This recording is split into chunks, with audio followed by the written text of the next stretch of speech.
Good afternoon, this is Andrew Mount for GG. It's Monday the 23rd of December, so I should be getting my festive shit on, but unfortunately I washed the Santa hat at the wrong temperature and it just won't fit anymore, so we'll forget about that.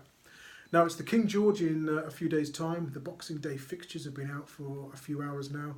I've had a good look at the card and I've got a few suggestions for you. It's one of my favourite fixtures, this one, when I was sort of a younger man. Back in the day, before I was employed in the racing industry, I always used to go down to Kempton, whether I was living in London or in the Midlands. Now I remember back in 1997, my car was out of action, so I didn't want to miss out on the fixture, so hired a car, managed to get a brand new Ford Escort for 25 quid for the day, which is an absolute bargain.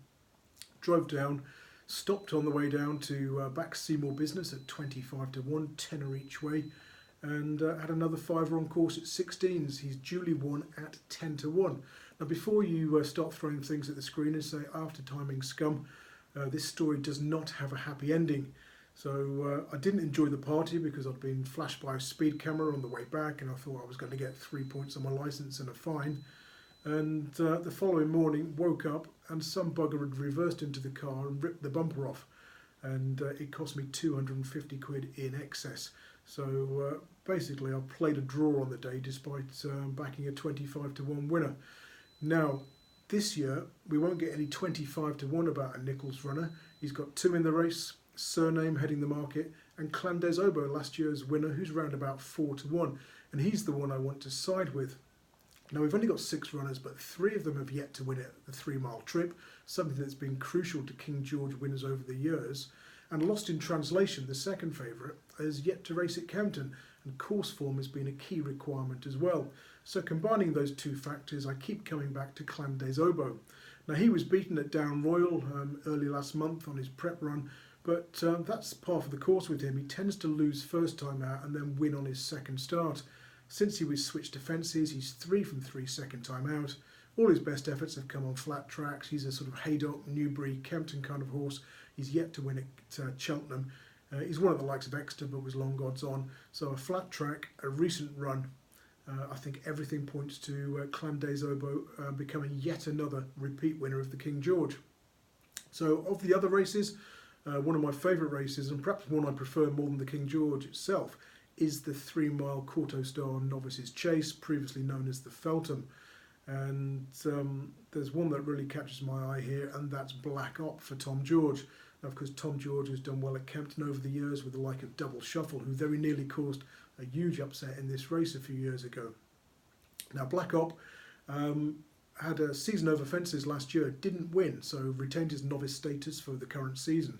And he didn't seem to be finishing off his races, and obviously he'd had a breathing problem. They gave him wind surgery over the summer and he came back with an impressive victory. Second time out he's bumped into Champ at Newbury over the extended 2.5 and finished second to that one, losing no cast in defeat. Now I think he's going to be suited by the step back up to 3 miles. He's likely to race prominently and he's got plenty of form going in this direction. So second favourite, I think, round about 3 to 1. Black Op is my idea of the Kauto Star winner. Now in the supporting races, the lesser sort of supporting races, there's some interesting handicaps.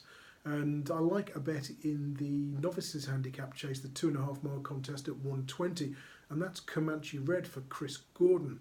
Now he's likely to be ridden prominently, something that's key to success over the chase course at Kempton. And although he's yet to win over fences, I think we can forgive both his runs. He reappeared at Warwick, taking on Nube Negra in what was a hot novices chase for the time of year, and he jumped out to his right, suggesting that the left-handed track wasn't ideal and he'd be better off going this way around. Next time he's duly switched to a right-handed track at Wincanton in Grade 2 company. He's finished third, beaten just over 7 lengths, which was another solid effort in what was a hot race. He now drops in grade, goes handicapping, and he's been given almost 7 weeks off since that Wincanton success, and I think that's key because all his previous wins have come when fresh, and in fact when he's been given 6 weeks or longer off the track, he's won 3 of his 7 starts.